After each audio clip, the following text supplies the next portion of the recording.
Restoration projects fail because they don't get community buy-in.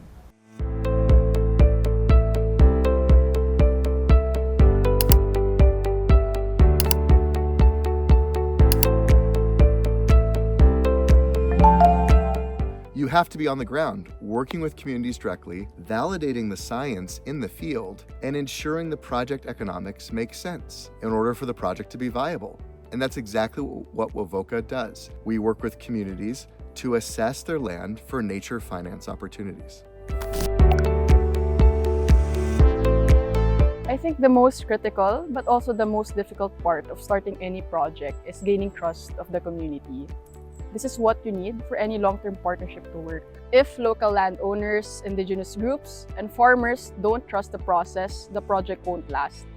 That's why we start with community consultations first, and then securing the land rights. We've seen firsthand how this trust can set back a restoration effort. In the province, for example, it's very typical to hear stories of fish pond owners who would literally run after people proposing rehab projects because they were afraid that their land would be taken away from them. If you don't address that fear and work with these communities to create real benefits, you won't really get anywhere. So we take the time to build relationships, explain the process, and ensure that they are part of the project, not just bystanders.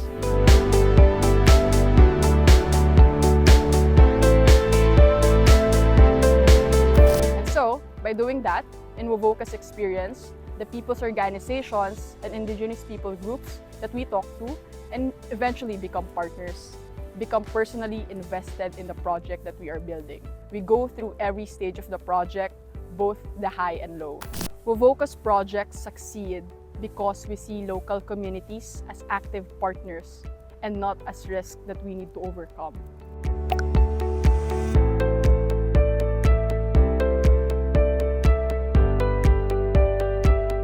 No one can build a successful restoration project from the boardroom. You have to be in it.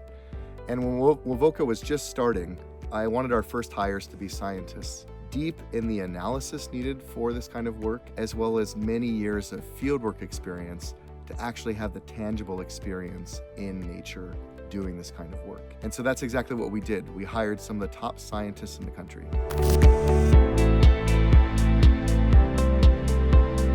The WOVOKA team has grown to 10 people now, and we are all scientists at our core, with of course some branching out into technology, finance, business, marketing, product design. This is the best team I've worked with in my career.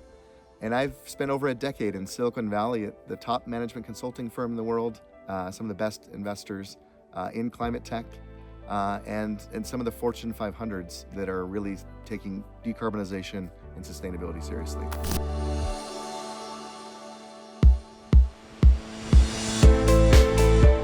So, every month or two, the team would go out in the field to take multispectral drone videos of our sites and do measurements to assess the potential of our project.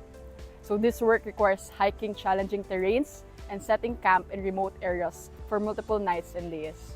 So that means we need to brave the elements, rain or shine.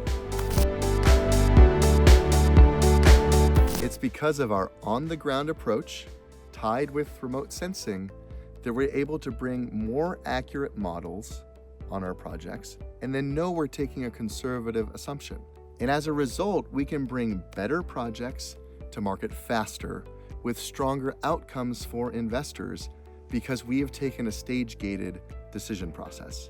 We have clear milestones where we have carbon and social livelihood data that we are collecting in order to ensure our projects are additional, have permanence, we address leakage, and we address equality. This is us on day 5. And you can't do that if you're relying solely on remote sensing data and parachuting into a community for a week on a field trip to try to understand what the local context is.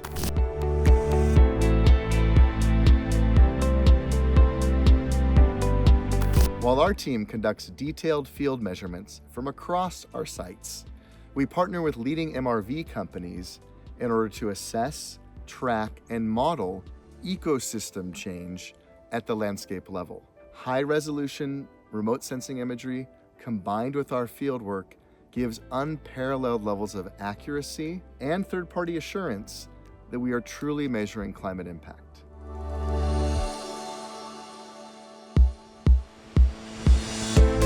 This combination of local expertise and global technology allows us to offer investors high-integrity, verifiable, nature-based infrastructure investments, the kind that will stand up to the most stringent compliance carbon regimes, as well as the even harder, the questions from your grandchildren. Knowing what you know now about climate, what did you do with less than 2,000 days until 2030?